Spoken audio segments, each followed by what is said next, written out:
C'est pour cette raison que du Sénat étant, j'appelle et j'attire l'attention du directeur général de la police sur les cas de brutalité policière à l'endroit de gens qui journée aujourd'hui à travailler dans la factory. Il n'est pas normal pour que il y ait autant de brutalité, mon policier qui, par le fait qu'un monsieur a passé, policier apparaît, il ballon soufflette, il gifle. On ne fait pas ça. Vous n'avez pas ce droit. Et manifestation pacifique, c'est des bagailles qui sont prévues par la Constitution et c'est un droit. Les gens qui travaillent dans le secteur de la sous-traitance, ils n'ont pas demandé l'autre bagaille. Ils ont demandé un ajustement de salaire. Ils ont demandé pour que ils soient capables de gagner un salaire qui réponde, je ne dis à niveau inflation que enregistré dans le pays.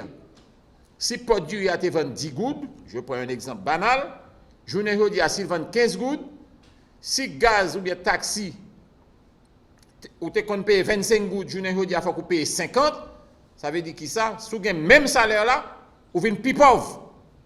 Et c'est là la logique, et le Sénat se range du côté et rester solidaire avec tout le monde qui est dans sous-traitance pour dire que vous avez un droit pour faire valoir droit et ceci de manière pacifique et que la police se doit aussi de se comporter dignement en essayant de protéger les protestataires qui ont même pas demandé l'autre bagaille que ajustement de salaire. Et le ministre des Affaires sociales a été convoqué la semaine dernière ici. Et si toutes les conditions étaient réunies pour le là, on aurait pu anticiper ce qu'a produit journée aujourd'hui à un niveau PAC industriel. Parce que les questions qui allaient être abordées avec le ministre de la Justice, ils ont concerné essentiellement grève et protestation qui gagnent en dedans PAC industriel quant à régime de salaire que vous voulez imposer et que vous voulez considérer au niveau du Conseil supérieur des salaires pour que l'État lui-même prenne disposition pour que les ajuster salaire mounio. Alors là, on a profité pour nous dire que le ministre des Affaires sociales a adressé une correspondance au Bureau Sénat pour dire au Bureau Sénat que il prend connaissance de correspondance et invitation que nous avons de très tardivement à invitation en temps réel et qu'elle mettait disponible pour qu'elle réponde à l'invitation aussitôt que Sénat ou Commission Affaires sociales là, via le sénateur Wanik, eh bien nous sommes capables de mettre nous d'accord pour que nous fassions invitation. Aujourd'hui, permettre que moi fais message ça et je veux être clair là-dessus.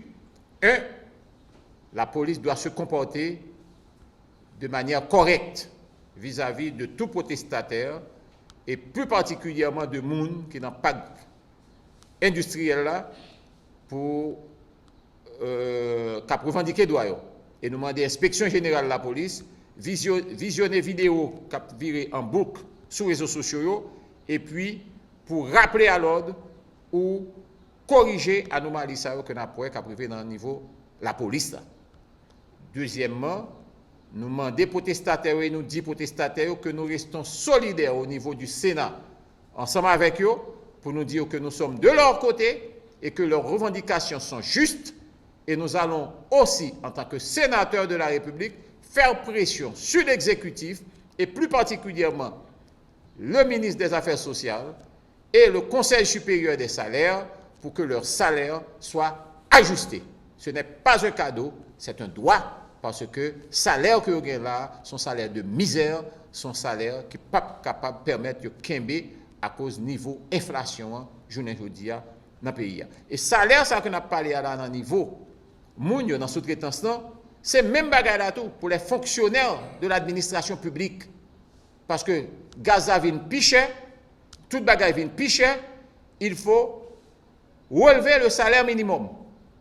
Le salaire minimum, il n'est pas capable de s'allier encore journée aujourd'hui parce que coût la vie vient plus élevé.